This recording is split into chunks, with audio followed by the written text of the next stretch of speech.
Baiklah, Assalamualaikum warahmatullahi wabarakatuh. Perkenalkan, nama saya Adri Ahmad Naparan. Saya mahasiswa hukum Universitas Bangka Belitung angkatan 2019 dengan NIM 40119111085. Di sini saya akan menjelaskan ruang lingkup sistem peradilan pidana. Dengan ini pengertian sistem sebuah pengantar. Anton F. Susanto ketika menyatakan makna sistem dalam hukum bahwa pendekatan sistem dalam dunia pengetahuan bukanlah pendekatan baru. Menensius Agrippa membangun konsep negara pada era kejayaan Romawi melibatkan pendekatan teori sistem. Dalam hal ini, perjalanan teori sistem merupakan perjalanan diskursus intelektual manusia dalam memformulasikan metode yang paling tepat untuk memahami kesatuan yang kompleks. Sehingga dengan ini yang menjadi alasan logis Menensius Agrippa membangun konsep negara sebagai kesatuan yang hidup, utuh dan tersusun dari berbagai bagian yang tidak terpisahkan. Dalam hal ini, Branfly membahasanya memiliki 4 metode pendekatan baru dalam teori sistem dapat menjadikan metode analisis, yakni pertama, mampu memenuhi kriteria terhadap metodologi analisis. Kedua, mampu melukiskan khususnya hal yang disebut sistem. Ketiga, mampu menjelaskan kekaburan hal-hal yang termasuk dalam suatu sistem. Dan yang keempat merupakan saintifik. Sedangkan Berkeley memberikan batasan secara tegas apa yang dimaksud dengan sistem. Pertama, sistem dipahami secara umum sebagai bagian unsur-unsur yang kompleks atau komponen baik langsung maupun tidak langsung, dan kaitannya antara satu dengan yang lain. Kedua, antara satu komponen dengan lainnya memiliki hubungan yang stabil. Menurut Lilias Gidi, ada beberapa ciri sistem, yakni suatu kompleksitas elemen yang terbentuk dalam satu kesatuan interaksi, ya, dalam arti proses. Yang kedua, masing-masing elemen terkait dalam satu kesatuan hubungan yang satu sama lain bergantungan. Yang ketiga, kesatuan elemen yang kompleks itu membantu satu kesatuan yang lebih baik yang meliputkan keseluruhan elemen pembentukannya. Dan yang keempat, keseluruhan itu menentukan ciri dari setiap bagian petunjuk atau bentuknya. Dan kelima, bagian dari keseluruhan itu tidak dapat dipahami jika dipisahkan atau dipahami secara terpisah dari keseluruhan tersebut. Bagian-bagian itu bergerak secara dinamis, secara mandiri atau secara keseluruhan dalam keseluruhan sistem tersebut. Sesuatu dapat dikatakan sebagai suatu sistem meliputi beberapa kriteria. Pertama, terdiri dari unsur atau bagian unsur dan bagian itu sama sekali lainnya saling berpengaruh dalam interaksi dan interkoneksi. Ketiga, menjadi kesatuan yang totalitas. Keempat, memiliki tujuan dan fungsi yang tertentu. Nah, selanjutnya saya akan menjelaskan sistem peradilan pidana menurut pendapat para pakar.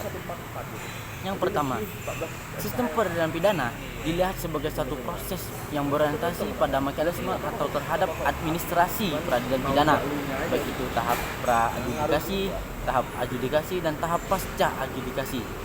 Kedua, sistem peradilan pidana dilihat sebagai satu sistem yang berorientasi pada tujuan dan hasil peradilan pidana. Ketiga, sistem peradilan pidana dilihat secara komparatif dari beberapa model dan karakteristik sistem peradilan pidana. Keempat, sistem peradilan pidana dilihat dari komponen atau subsistem peradilan pidana yang berorientasi pada sistem kekuasaan formal di bidang hukum pidana, yaitu kekuasaan penyidiknya, kekuasaan penuntutan, kekuasaan mengadili, dan kekuasaan pelaksanaan putusan. Yang kelima, sistem peradilan pidana sebagai bagian sistem sosial masyarakat. Nah, dengan ini sebagai sebuah sistem, maka sistem peradilan pidana apabila dihubungkan dengan pendapat Barda Nawawi Arif, yaitu bahwa sistem peradilan pidana ini atau penegak hukum pada hakikatnya merupakan kesatuan sistem substansial, sistem struktural, dan sistem kultural. Nah, Michel King menyatakan bahwa ada beberapa model sistem peradilan secara implisit mengemukakan adanya model keadilan. Nah, yang dapat dikatakannya ada 7 yang dapat dipilah hakim sebagai kebijakan aplikatif yang diinginkan dalam hal menjatuhkan suatu putusan. Beberapa model tersebut antara lain: 2 proses model, crime control model, medical model, critical model, status basic model, power model, dan just model dan lainnya. Pada hakikatnya, ketujuh model tersebut merupakan model ideal sesuai tolak ukur dan dimensi, paradigma, dan nuansa masyarakat Amerika Serikat yang menjunjung tinggi heterogenitas dan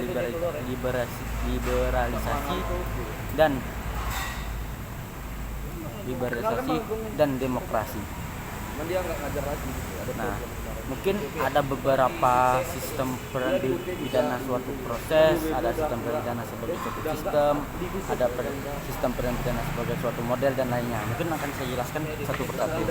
Jadi yang pertama itu sistem pidana sebagai proses suatu proses.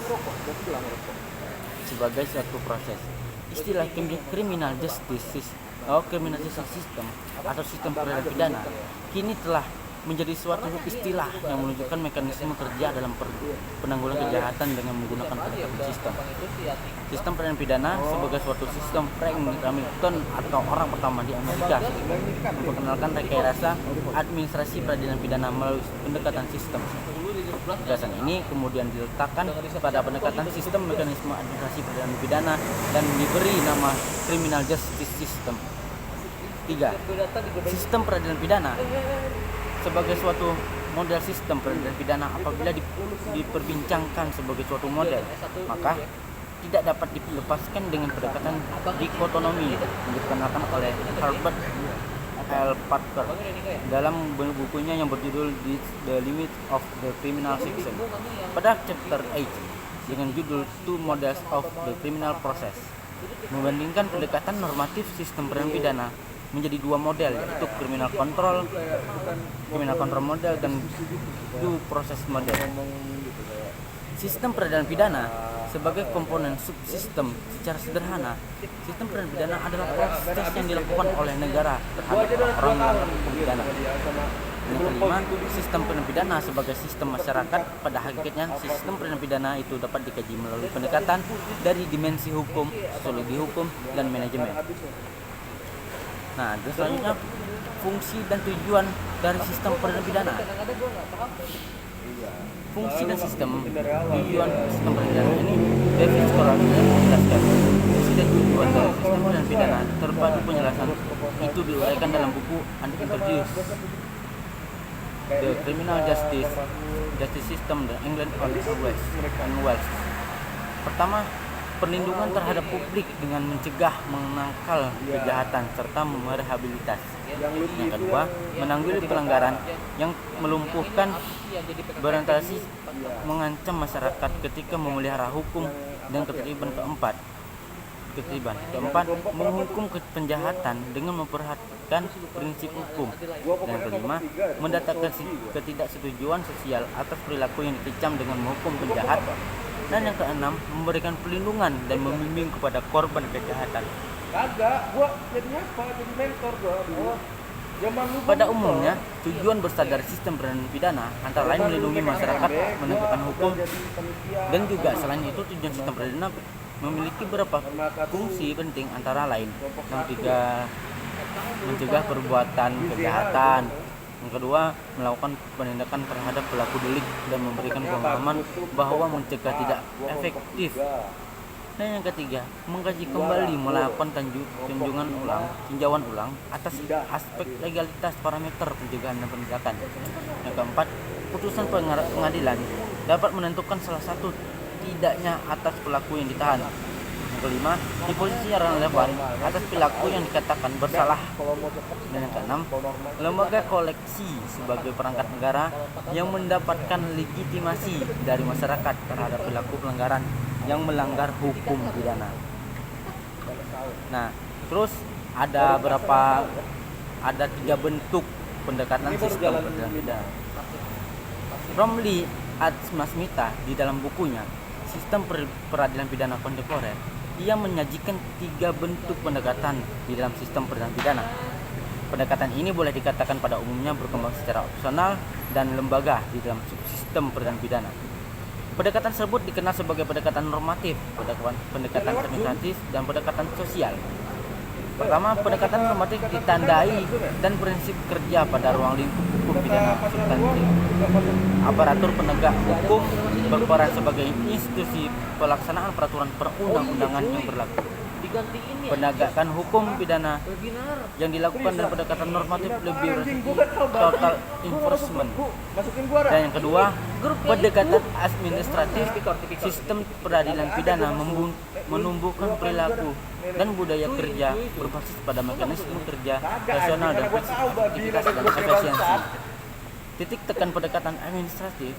Sistem peradilan pidana dilihat institusi penegak hukum bekerja sebagai suatu organisasi manajemen yang terkoordinasi dan terkonsolidasi dengan baik. Sistem yang digunakan ialah sistem administratif. Nah, yang ketiga, pendekatan sosial. Dalam sistem peradilan pidana hendak membangun mekanisme kerja yang terbuka dan inklusi sosial masyarakat.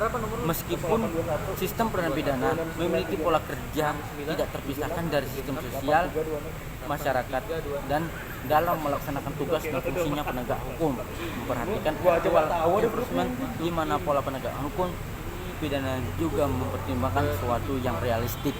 Nah, di sini kita sudah menjelaskan sistem peradilan pidana, baik itu pendapat dari para pakar ataupun bentuk pendekatan sistem peradilan pidana. Nah, mungkin sekian yang dapat saya sampaikan. Banyak kata si bapak kekurangan tuh, saya mohon maaf.